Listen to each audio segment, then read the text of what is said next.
Good morning, JW Leary families and staff and students. I said at the end of last week that I was going to put out a longer video over the weekend to sort of talk about where we are and what the path forward looks like in light of the governor's announcement that schools, or at least school buildings, are closed for the remainder of the year.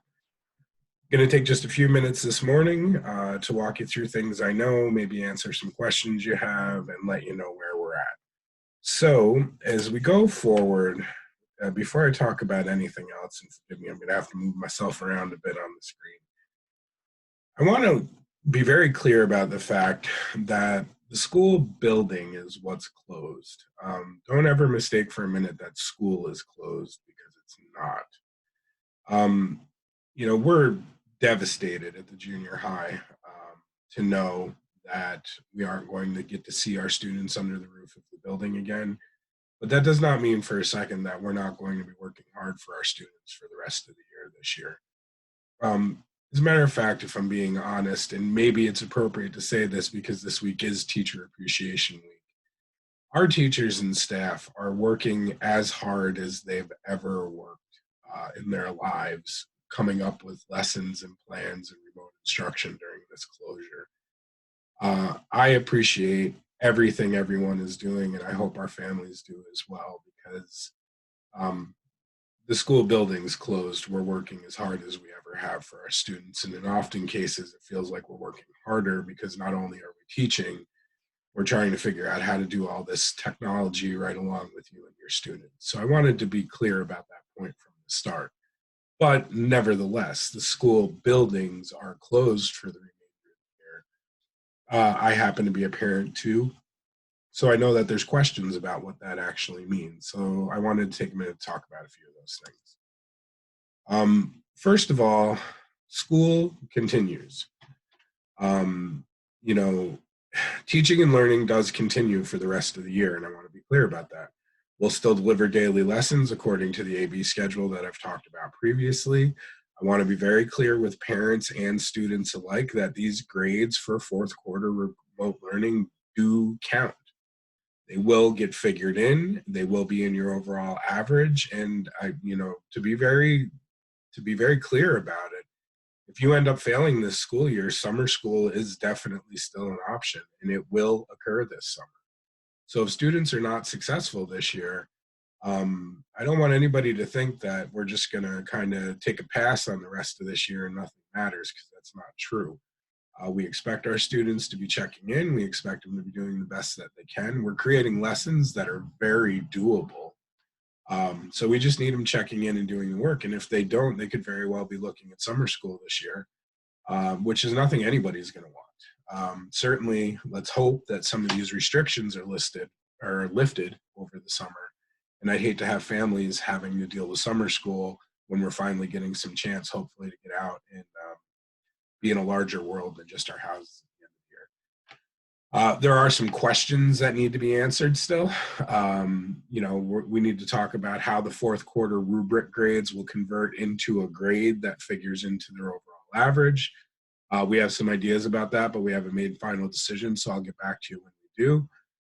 We'll probably also be looking at the various quarters of the year and figuring out how they go into an overall average.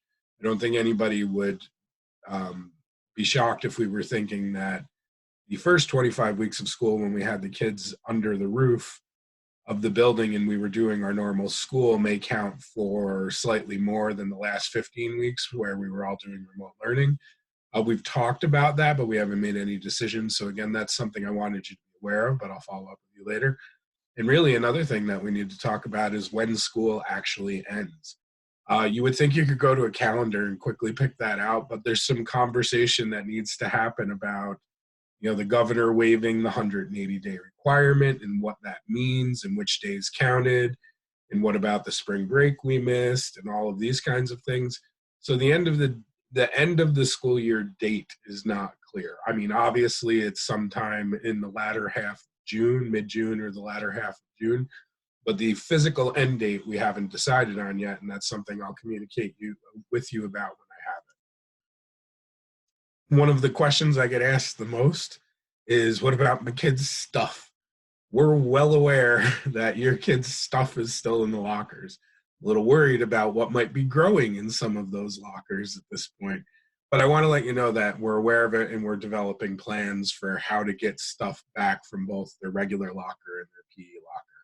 We're definitely going to provide an opportunity for this towards the end of the year. And it's likely going to be tied to the return of our Chromebooks, perhaps days where we create a socially distant way to bring our Chromebooks back, let kids into the building in a controlled way to clear out their personal belongings.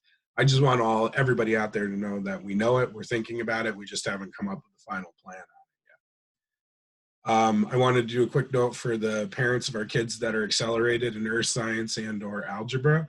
I haven't mentioned it yet, but I'm sure you're aware at this point.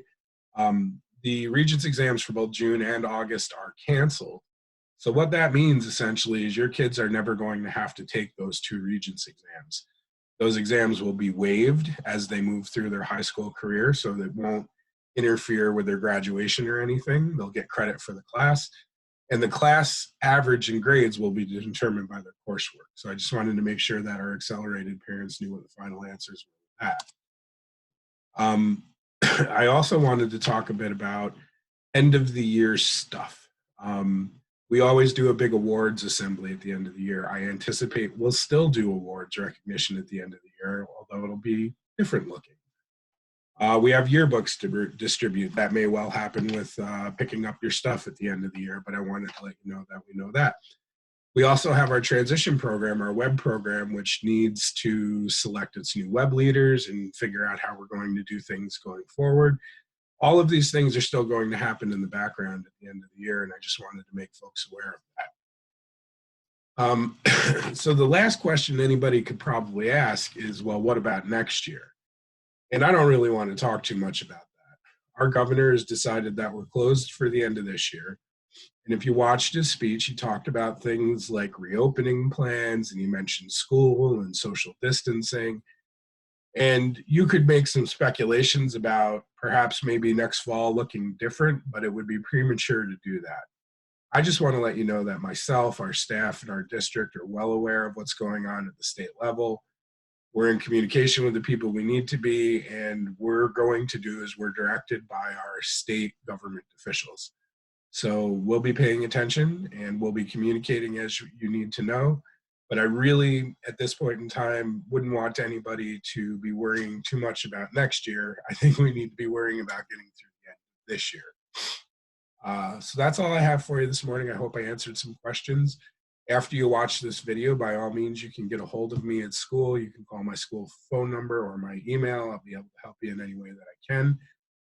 I want to appreciate your time, your support, the hard work that everybody's doing, both parents and students and teachers. We're all thrust into doing things differently than we've ever done it, and I greatly appreciate it.